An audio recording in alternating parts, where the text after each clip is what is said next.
estudantes, eu sou a professora Valéria e hoje estamos aqui para conversarmos um pouco sobre o Estatuto da Igualdade Racial. Mas eu gostaria de antes lembrá-los dos cuidados para a prevenção da pandemia. Então, o uso de máscaras, a higienização das mãos com água e sabão ou com álcool gel e, no momento oportuno, a vacinação. Eu espero que vocês estejam bem. Na nossa aula de hoje, vamos conversar, como eu disse, sobre o Estatuto da Igualdade Racial.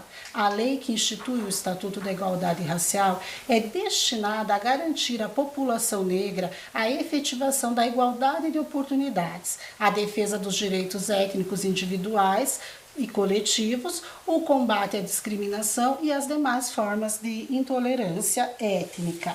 Vamos ver então na imagem que vou colocar como se formou a população do nosso país.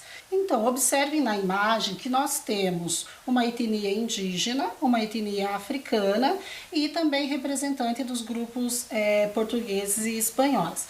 Então, na época da colonização, os povos indígenas que aqui moravam, que aqui estavam, eles tinham o seu jeito de viver, o seu jeito de se organizar, de acordo com o território onde estavam, tinham a sua própria língua, o jeito de se relacionar no seu grupo e com os outros grupos. Os povos africanos que foram trazidos para cá posteriormente, que hoje nós entendemos do continente africano, eles também tinham um jeito de se organizar, tinham suas línguas, seus costumes, e a mesma coisa também com os povos portugueses e espanhóis. Mas o que aconteceu é que neste encontro de culturas surgiu uma nova cultura. Não houve então uma troca de saberes. Os saberes dos povos indígenas e dos povos africanos foram desconsiderados e se sobrepôs então à cultura europeia. E por isso, até hoje, nós temos dificuldade de nos reconhecermos como descendentes de indígenas e de africanos. É muito importante conhecer a história da nossa ancestralidade, da nossa família, ouvindo os nossos avós, bisavós, familiares, e com esse reconhecimento, fica mais fácil para que a nossa cultura também seja valorizada. No período da colonização, uma cultura se sobrepôs à outra, né? Então não houve troca. Eu trago agora a imagem que vocês podem ler comigo, que está escrito igualdade na diversidade, que representa o quê? O que eu quero dizer com esta frase? Essa imagem, ela diz para nós que nós temos igualdade de direito, de acesso e mesmo assim representando e tendo respeitado as nossas diversidades. Então, para explicar melhor, vou contar para vocês como funciona isso de reconhecimento e pertencimento. Quando os seus familiares vão até a escola para realizar o processo de matrícula, eles informam seu pertencimento racial. Eles declaram se vocês são pretos, pardos, indígenas, amarelos ou brancos. Esses são as categorias definidas pelo IBGE. Então, nós fizemos uma pesquisa para verificarmos como que vocês estão se definindo, como vocês estão se declarando lá na matrícula da escola. Vamos observar no gráfico. A população amarela, que são os descendentes de asiáticos, eles estão representados pela cor verde. A população branca está representada pela cor azul.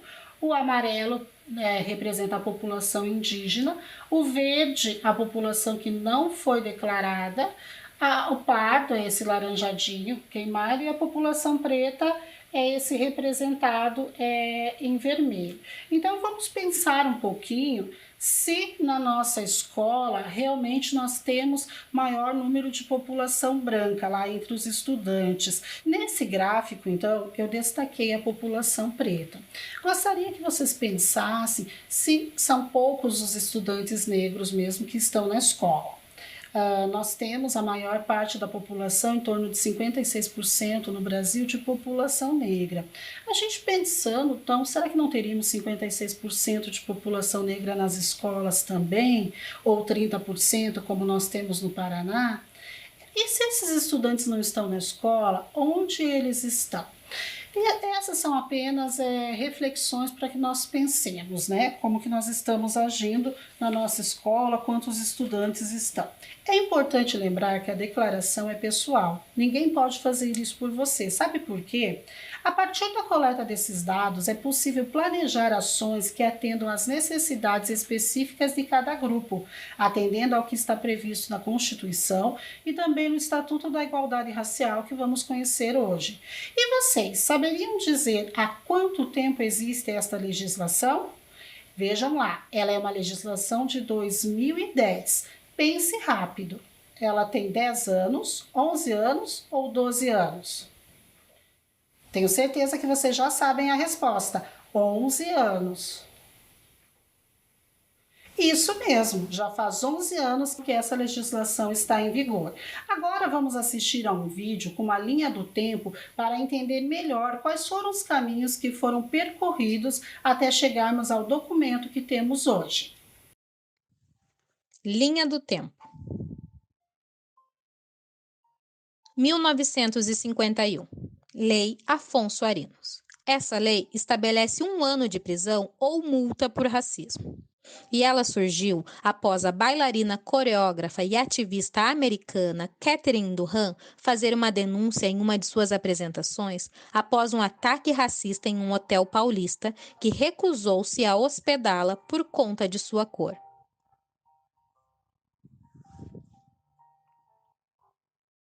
1970.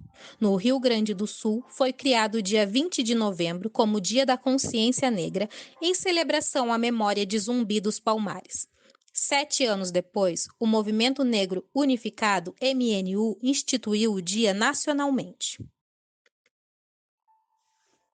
1978. Em 7 de julho de 1978, 3.000 pessoas de movimentos e entidades da população negra tomaram as escadarias do Teatro Municipal, em São Paulo, para denunciar o assassinato do operário Nilson Lourenço e a discriminação que 4 jovens negras jogadoras de vôlei sofreram num clube.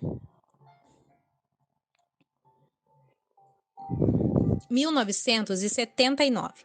O quesito cor é incluído no recenseamento do Instituto Brasileiro de Geografia e Estatística, IBGE. 1988. A Constituição Federal é promulgada e garante às comunidades quilombolas a propriedade das terras ocupadas por elas e torna o racismo crime inafiançável e imprescritível.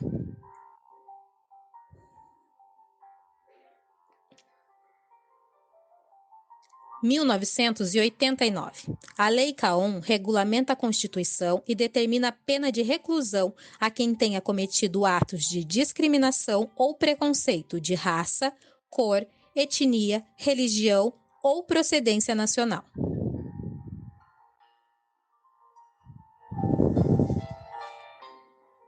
2002. A URJ é a primeira universidade a ter cotas raciais. 10 anos depois, o STF julga a política constitucional e elas viram lei em instituições federais. 2003. A promulgação da Lei nº 10.639, de 9 de janeiro de 2003, torna obrigatório o ensino de História e Cultura afro-brasileira nos estabelecimentos de ensino fundamental.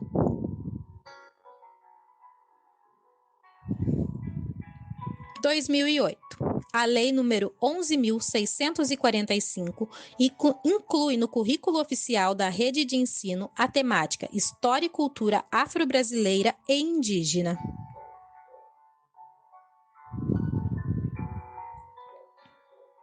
2010. É aprovada o Estatuto da Igualdade Racial, que prevê o estabelecimento de políticas públicas de valorização da cultura negra para a correção das dificuldades providas pelo sistema escravista no país. Então, nesse vídeo nós conhecemos esses marcos históricos, que representam avanços no momento de resistência e luta por direitos da população negra do nosso país. E você, sabe como surge uma lei ou um estatuto? Vamos fazer um quiz para pensarmos juntos e descobrirmos essa resposta.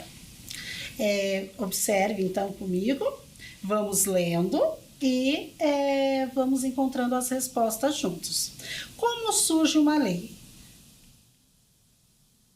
Através dos desejos do presidente do time de futebol? Quando eu acordo com vontade de fazer uma lei? A partir da manifestação de um grupo? Fácil essa, né? A partir da manifestação de um grupo. Pergunta 2, leiam comigo na tela.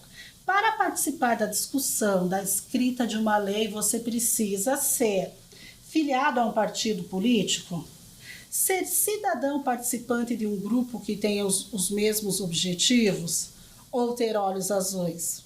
Me parece que não é essa a resposta, né? Ser cidadão participante de um grupo que tenha os mesmos objetivos. Vamos para a pergunta 3. Qual é o caminho para que um manifesto, um desejo de um grupo se torne lei? Vamos ver. Conseguir o apoio de parlamentares, vereadores, deputados e senadores? Convencer o diretor da escola? Ou falar com alguém da sua família? Conseguir o apoio de parlamentares, vereadores, deputados e senadores. Muito bem, então. Com esse jogo, deu para entender um pouco mais sobre o processo de escrita de uma lei. Então, é necessário que nós participemos de um grupo que tenha o mesmo objetivo e a mesma necessidade ou a mesma violação de direitos. Lembrando que qualquer pessoa pode se manifestar ou buscar esses grupos para iniciar o processo, identificando o motivo. E aí, qual é o próximo passo? Apresentar a proposta formalmente a um parlamentar, que dará o encaminhamento na Câmara de Vereadores ou na Assembleia Legislativa e até mesmo no Congresso Nacional. Então, agora que sabemos o caminho, o processo pelo qual uma demanda social na busca de igualdade de direitos se tornou o Estatuto da Igualdade Racial. Então, para termos esse estatuto hoje, nós seguimos essa mesma demanda. Eu trouxe o meu aqui pequeno, o meu tem até algumas coisas marcadas, porque são coisas que são importantes para o grupo que eu faço parte e para mim individualmente. No início da nossa aula, nós contamos um pouco da história da nossa população e as dificuldades enfrentadas pelos povos negros e indígenas, e foram essas dificuldades que serviram como motivo para que o grupo na década de 80 se unisse na busca por igualdade de direitos. Esse grupo, conhecido como Movimento Negro Unificado, MNU, que atua até os dias de hoje, se organizou e apresentou uma proposta que se tornou o Estatuto da Igualdade Racial. Mas é importante lembrar que esse processo foi longo e de muitas lutas, protestos, convencimentos e discussões, como vimos no vídeo. Esse vídeo nós também vimos uma imagem desse movimento que ocorreu no dia 7 de julho de 1978. E vamos rever essa imagem e fazer um jogo para testar a atenção de vocês. Então vejam comigo. Essa imagem nós já vimos no vídeo, certo? Vou deixar um segundinho para vocês observarem bem, porque a seguir vamos fazer uma malha quadriculada. Para quem não lembra qual é essa proposta, já vou explicar. Observaram a imagem? Então, no meu lado direito, eu coloquei vários recortes desta imagem. Eu quadriculei a imagem, numerei de 1 a 5 as linhas e as colunas estão enletradas de A até a letra E. E nós vamos localizar então as imagens que estão no meu lado direito. Vamos encontrar a primeira imagem, que está na coluna A, linha 5. Muito bem. E a segunda imagem, vocês conseguiram localizar? Está na coluna B, linha 3. A terceira imagem está na coluna D, linha 2. E a nossa última imagem está na linha 1, coluna E, certo? Agora vamos conhecer o que diz o Estatuto. Em seu primeiro artigo, o Estatuto já nos informa do que se trata. Podemos entender que esta lei foi criada de forma a tentar efetivar a igualdade de condições e acesso a uma parcela da população, pretos e pardos, que historicamente teve seus direitos violados. Então, o Estatuto, ele traz lá os direitos básicos, né? Os direitos à saúde, à educação, à cultura, esporte, lazer, liberdade de consciência e de crença, livre exercício dos cultos religiosos, acesso à terra, moradia adequada, trabalhos e meios de comunicação. Eu gosto sempre de lembrar que uma lei, ela nunca é uma benesse, como nós vimos no jogo que fizemos. É sempre fruto de luta das pessoas que têm esses direitos violados. Agora, então, vamos estudar o que está escrito no artigo 11 do Estatuto da Igualdade Racial. Diz nesse artigo que nos estabelecimentos de ensino fundamental e de ensino médio público ou privado é obrigatório o estudo da história geral da África e da história da população negra no Brasil, observando já o que estava disposto na Lei de Diretrizes e Bases da Educação, que é de 93 e 94, de 1996. Provavelmente, e eu acredito que tenha acontecido com vocês já estudaram várias vezes essa temática em sala com os vários professores que vocês têm. E é isso que essa lei está garantindo realmente, que nós estudemos esta população. E quando nós estudamos essa temática, nós acreditamos que o conhecimento vai nos empoderar e vai evitar situações de xingamento, de piadas racistas, né? Que o conhecimento ele pode ser um instrumento de empoderamento da nossa população. E é esse estatuto que traz essa garantia para nós. Então, não é assim que saiu da nossa cabeça, da cabeça dos professores, agora de nós conversarmos um pouco mais sobre essa temática, certo? Agora que conhecemos um pouco mais sobre o Estatuto da Igualdade, de seu objetivo e artigo, gostaríamos de convidá-los a pensar e registrar quais ações podemos promover em nossa escola para efetivar a igualdade racial. Então vamos pensar comigo. Vimos um pouco da quantidade de negros que tem nas escolas de Curitiba, vocês conhecem os amigos de vocês, e o que nós poderíamos fazer individualmente e coletivamente para que todas as pessoas fossem tratadas com igualdade. Vamos anotar então no nosso caderno: família e direitos humanos, a data de hoje e a nossa consigna. Quais são as ações que podemos promover em nossa escola para efetivar a igualdade racial? Vou dar um tempinho para vocês registrarem e responderem.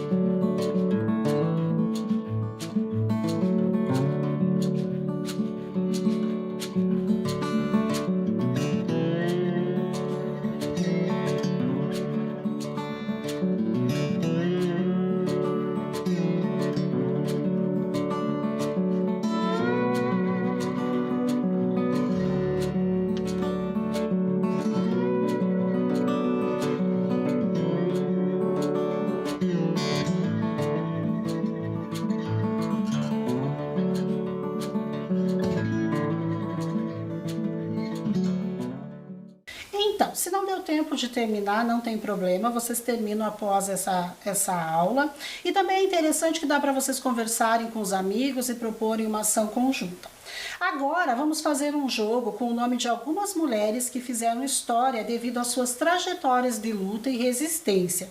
Vai ser um jogo da memória. Então, prestem bem atenção na imagem que vou colocar, no nome e na posição onde cada uma ocupa na tela. Vamos lá, eu vou deixar um tempinho para vocês verificarem as imagens.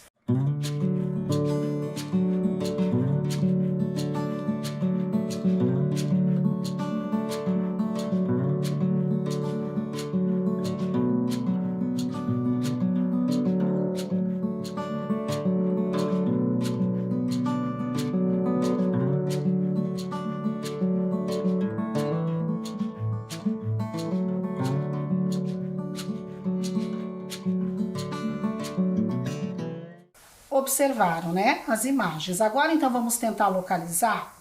A imagem 1, ela faz par com a imagem do retângulo 7. Muito bem.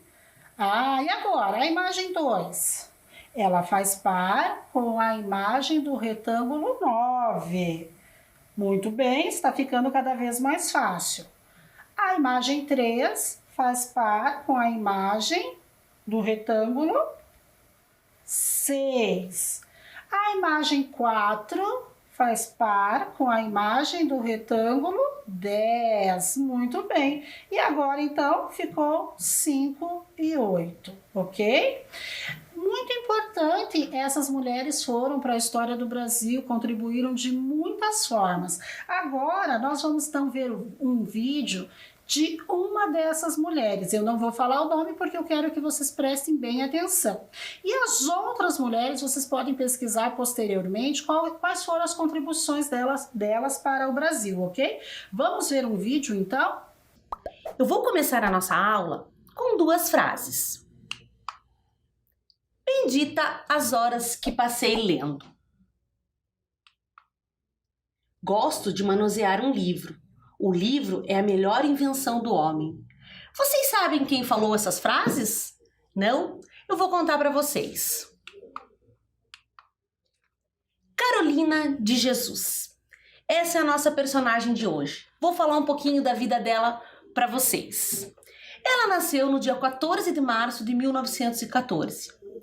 Filha de pais analfabetos e neta de escravos. Ela nasceu em Sacramento, em Minas Gerais. Estudou apenas até o 2º ano do ensino fundamental, mas isso não impediu que ela continuasse com seu interesse pelos livros, pelos cadernos e pela escrita. Ela teve que se mudar para São Paulo com sua família.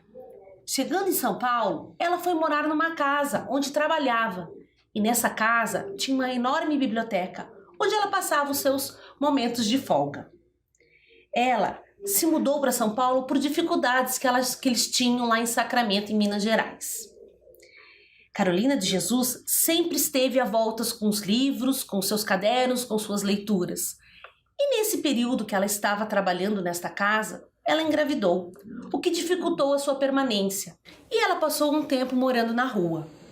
Lá ela aprendeu, ela ouviu e viu muitas coisas e teve que ter muitas ações para sobreviver. E na rua, ela teve que também aprender a observar as pessoas que viviam com ela. Logo em seguida, ela foi transferida para a favela Canindé por uma política pública, onde ela teve os seus outros 2 filhos, José Carlos e Vera Eunice.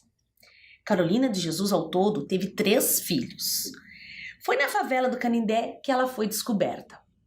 Uma passagem que conta que ela estava num parquinho, vendo alguns marmanjos brincando e utilizando de forma inadequada os brinquedos. Foi então que ela se manifestou e disse: "Saiam daí para que as crianças possam brincar."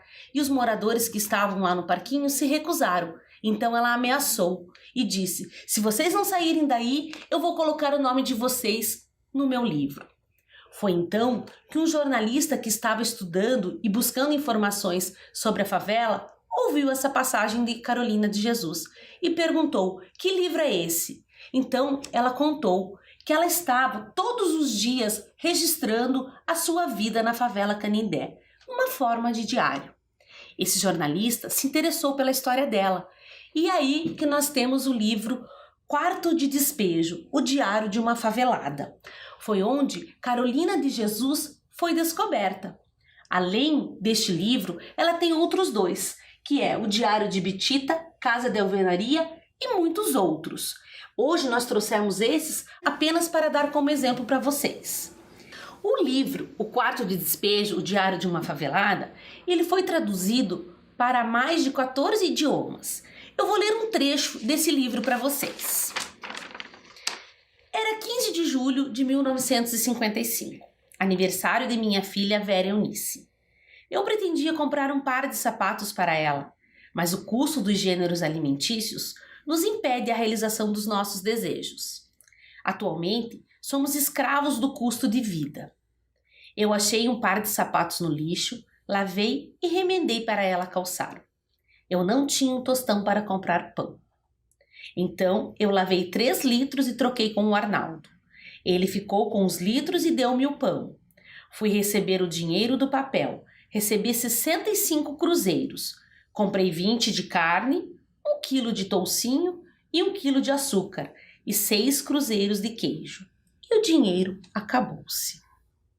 Para a gente pensar um pouquinho o quanto a vida de Carolina de Jesus teve que ser muito bem pensada e o trabalho que ela teve para sobreviver às dificuldades que a vida lhe impôs. Carolina de Jesus ainda teve mais alguns livros publicados. Eu vou agora conversar com vocês para ver se vocês conseguiram gravar alguns fatos importantes da vida de Carolina de Jesus. Vamos lá? Em que ano Carolina Maria de Jesus nasceu? 1980, 1956 ou 1914? 1914, isso mesmo. Em que cidade Carolina Maria de Jesus nasceu? São Paulo, Sacramento, em Minas Gerais ou em Curitiba, no Paraná? Vamos lá, vamos tentar? Sacramento, Minas Gerais, isso mesmo. Pergunta número 3. Para quantas línguas o livro dela foi traduzido? Menos de 10? Mais de 10? Mais de 10. Aqui nós estamos falando do livro Quarto de Despejo. Pergunta número 4. Vocês estão acompanhando em casa? Vamos lá. Qual livro tornou Carolina Maria de Jesus conhecida? Diário de Bitita? Quarto de Despejo, Diário de uma Favelada? Ou Casa de Alvenaria? Esse tá fácil. Quarto de Despejo, Diário de uma Favelada. Pergunta número 5. Quantos filhos Carolina Maria de Jesus teve? 6, 4 ou 3? 3, isso mesmo. Agora, estudantes da EJA, eu vou convidar vocês a fazer um registro do nome dessa escritora e do nome do principal livro dela, que é o Quarto de Despejo. Eu sugiro que vocês façam esse registro para vocês terem o nome dela e o nome do livro, caso vocês queiram pesquisar mais tarde. Vamos lá? Carolina Maria de Jesus, Quarto de Despejo. Eu vou dar um tempinho para vocês e daqui a pouco eu volto.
então, estudantes, conseguiram registrar?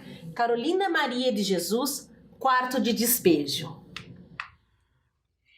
Essa mulher, escritora, catadora de papel, mãe. Essa é a história de Carolina Maria de Jesus. Nascida em 14 de março de 1914, em Sacramento, Minas Gerais, e faleceu em São Paulo, 13 de fevereiro de 1977, com 62 anos. Essa foi a história que eu trouxe para vocês hoje. Eu vou ficando por aqui e quem vai continuar essa aula de Família e Direitos Humanos com vocês é a professora Valéria. Até a próxima! Ficou muito bom o vídeo que a professora Alessandra gravou para nós, né? Então, vocês acharam interessante a história da Carolina de Jesus? Eu acho a história dela fantástica. Uma mulher guerreira que jamais desistiu, mesmo com todos os desafios que ela enfrentou. Agora, então, melhor do que eu falar sobre ela, eu vou chamar uma literatura deste livro, que está hoje nos acompanhando aqui no nosso cenário, para que nós possamos conhecer a trajetória de vida da Carolina de Jesus, essa grande mulher. Carolina Maria de Jesus, editora Mostarda. A família de Carolina era pobre e por isso ela estudou pouco. Sua mãe trabalhava de lavadeira para uma senhora da cidade, que bancou os estudos da menina no colégio Allan Kardec. Ela estudou por apenas 2 anos, mas foi nesse período que aprendeu as paixões da sua vida, ler e escrever. Por ser inteligente e gostar de ler, era motivo de piada entre as outras crianças. Embora jamais tenha se separado dos livros, seus companheiros da vida inteira. Quem não tem amigos, mas tem livros, tem uma estrada, escreveria mais tarde. Seguindo o suor e o esforço da família, Carolina viveu a adolescência entre fazendas e cidades da região, trabalhando como lavradora e empregada doméstica. Em 1933, estava de volta à sua cidadezinha natal. Certa tarde, enquanto lia sentada à porta de sua casa, Carolina foi presa. Tinha sido denunciada por ler. Foi acusada de ler para fazer feitiçaria contra os brancos. A mãe, desesperada, ao sair em sua defesa, também foi presa. Passaram mais de 5 dias na prisão, quase sem comer, maltratadas e humilhadas. Carolina apanhou dos policiais e a mãe, ao proteger a filha, teve um braço quebrado. Carolina desejava partir, procurar seu destino e ser feliz. O seu único feitiço eram as palavras, como ela registraria depois. Todos têm um ideal. O meu é gostar de ler. Depois da morte da sua mãe, em 1937, Carolina seguiu para a cidade de São Paulo. Chegou com o coração cheio de esperança e com o sonho de mudar de vida. Trabalhou como faxineira, auxiliar de enfermagem, vendedora e até artista de circo. A cidade grande, com suas multidões, ruas sem fins e arranha-céu, significava para Carolina um mar de possibilidades. Nessa época, conseguiu emprego como doméstica na casa do famoso Euriclides de Jesus Zerbini, o primeiro médico brasileiro a realizar um transplante de coração. O doutor disse a Carolina que ela poderia sair para se divertir durante as folgas. Mas Carolina só queria uma coisa: aproveitar a imensa biblioteca da casa. Com a permissão do patrão, ela passava os momentos de descanso entre grandes escritores da literatura mundial. Para quem considerava os livros a maior invenção da humanidade, aquilo era um paraíso. Em 1948, ocorreu uma grande mudança. Carolina engravidou. Por não conseguir arranjar emprego, acabou indo morar na favela do Canindé, perto do rio Tietê, na zona norte de São Paulo. Chão de lama, barraco de madeira, miséria. A favela, para Carolina, era o quarto de despejo da metrópole, onde lá onde ia parar tudo o que a cidade não queria mais usar. Apesar da realidade dolorosa, ela não deixava de sonhar. No fim do dia, encostada à porta de seu barraco, olhava para o céu, estrelado, e sonhava. Eu, que sou exótica, gostaria de recortar um pedaço do céu para fazer um vestido. A partir dos anos de 1930, a cidade de São Paulo passou a receber um grande número de imigrantes de todo o país. As pessoas deixavam a zona rural e partiam para a cidade em busca de novas oportunidades. Parte dessa população desamparada, junto de outros pobres que já viviam na cidade, passou a construir suas moradias em terrenos inabitados, principalmente nas regiões periféricas. Em 1957, a cidade de São Paulo tinha cerca de 2 milhões de habitantes, 50 mil deles vivendo em favelas. Para sobreviver, Carolina se tornou catadora de papel. Andava o dia inteiro pelas ruas de São Paulo, juntando todo tipo de papel que encontrava. Se encontrasse algo que pudesse ser lido, como pedaços de livros, revistas ou jornais, levava para casa para ler antes de dormir. No fim da jornada, exausta, Carolina trocava os papéis por um pouco de dinheiro e o dinheiro por um pouco de comida. Depois de seu primeiro filho, João José, Carolina deu à luz José Carlos e Vera Eunice, todos nascidos na favela do Canindé. Os meninos, um pouco mais velhos, ficavam no barraco à espera da mãe, que saía para catar papel, levando a pequena Vera Eunice no colo. Os sacos de papel Carolina carregava na cabeça. Ela não deixava de se preocupar com os filhos descalços sobre a lama da favela, com certeza famintos, torcendo para que a mãe voltasse mais cedo para casa com um pedaço de pão ou um pouco de arroz. Se tinha almoço, não tinha jantar. Se tinha jantar, não tinha almoço, como revelam as palavras da própria Carolina.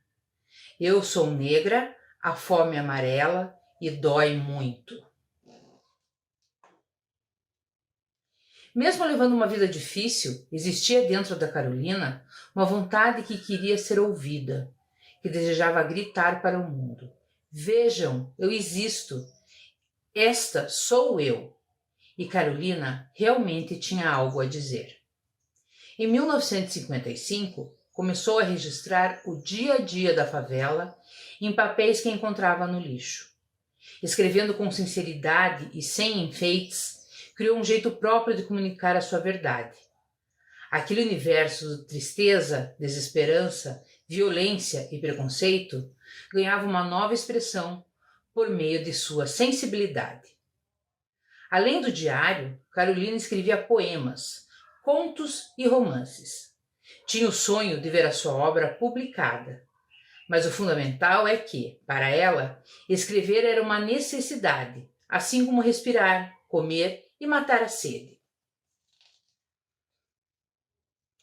Certo dia, um jornalista chamado Audálio Dantas foi até o Canindé para escrever uma reportagem sobre a vida na favela. Caminhando por ali, notou uma mulher corajosa enfrentando um grupo de homens. O motivo? Eles faziam bagunça num parquinho para crianças.